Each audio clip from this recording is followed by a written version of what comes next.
Hello, boys and girls. I sometimes record messages for defense aspirants who are going for the SSBs. So, this is one such important message in which I want to clarify one important issue which troubles a lot of you.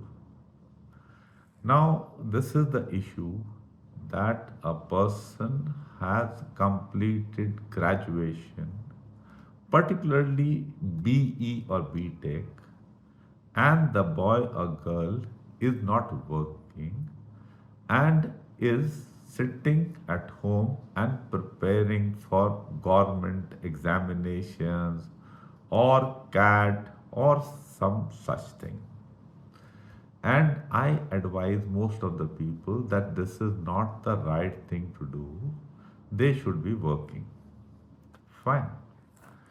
Now, uh, why this aspect is not very well understood by most people, I felt, I was thinking why they're not understanding the perspective. So I want to clarify these things. Now, one is the perspective which would invariably be taken by the SSB, that is, but in particular, the interviewing officer at the SSB. Now, thing is that the interviewing officer will find that this person has got a qualification which renders the aspirant suitable to be working in this manner, contributing to his family's income as also contributing to the society. And when the person is not doing this, that means to some extent the person is irresponsible. Now, this is one perspective. Now, this may be true in most cases. In some cases, the family requirements and the individual's academic requirements may be such that the person is not really irresponsible, but uh, you know he or she can afford to do this, and there are logical reasons for that. So that is fine, so long as the person is not wasting time. There is one more perspective which I want you people to understand, and that is that when such students join up with me, I tell them to start working either straight away or maybe after, let's say somebody joins up with me now and the person is not well prepared for the AFCAT and CDS examinations, then I tell that person, okay, you start working for these. And as soon as you have written these examinations, you finish off in September, then by December also get working. Now, why I do this is, if you take your mind back, long back into on our YouTube channel only, I had posted a video, a very important video of personality development, in which I had spoken about a balance in production and production capacity. Here, the problem comes about production. Now, let me explain. I'll give you a sample which will, it's quite a hilarious sample, but it's a real thing. I know of a person, we are friends. This person has done, I think, 5 PhDs, masters in some 7, 8 subjects, and 5 PhDs.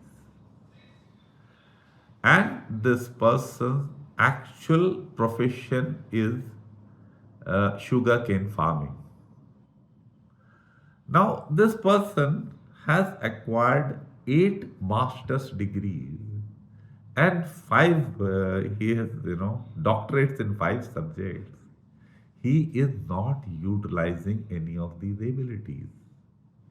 So they are actually the abilities he acquired may be of use to him, because no knowledge goes waste. And I mean, it's a free democratic society. Anybody can acquire whatever number of degrees they one wants. So he's done that. So Here is an example that the person has been continuously investing in enhancing his production capacity. 8 master's degrees, 5 PhDs, and there is no production out of that. Take another example. You have a motorcycle.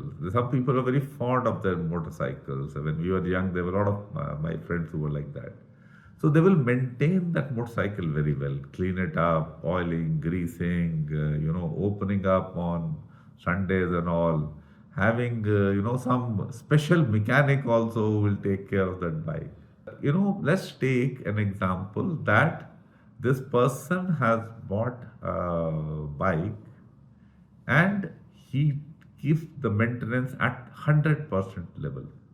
So the production capacity of the bike is the best that can be. Now he just uses that bike once in a week to run it for about 10-15 kilometers. So this bike's production is hardly anything, and the effort being involved in improving production capacity is tremendous. It is like a bike being kept in a showroom. It would have made sense if the person was using only this much of the bike, he could have hired a transport, paid for it, and traveled. So take these two examples, and when we don't use our when we don't produce, then our growth is misbalanced. So when you got a degree of B.Tech, say for example, computer science, now you do not work. After that, you start preparing for CAT exam, and you are going in for MBA.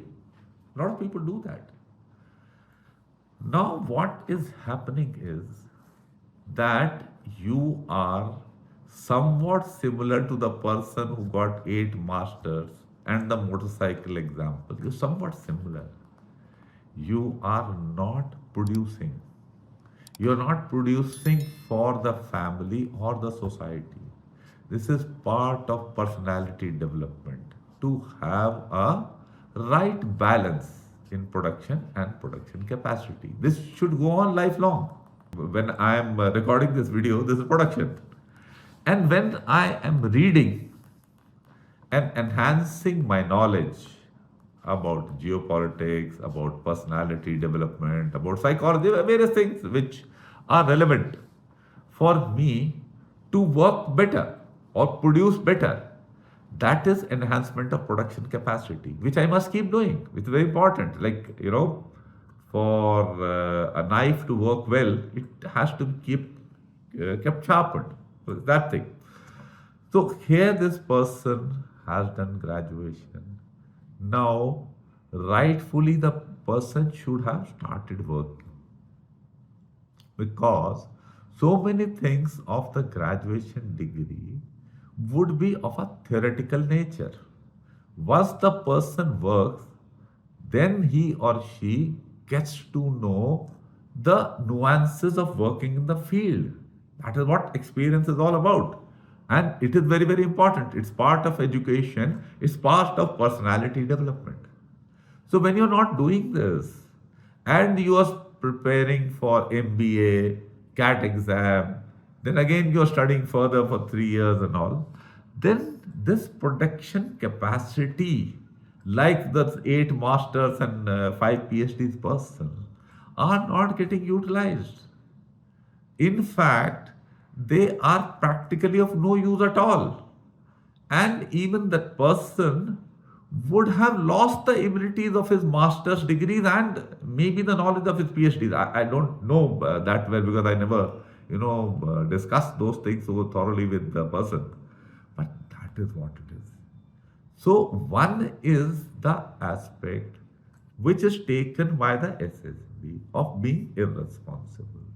And other is the important dimension of personality development, where balanced growth is important. for our career growth and growth as a person, as a human being. So that is why both these aspects are important and they should be understood in that manner. And that is why I advise all my students to work in the manner that I tell them. I hope you have got the point. In case there are any queries further on this, kindly post them here. I will try to answer them. Thank you so much for watching.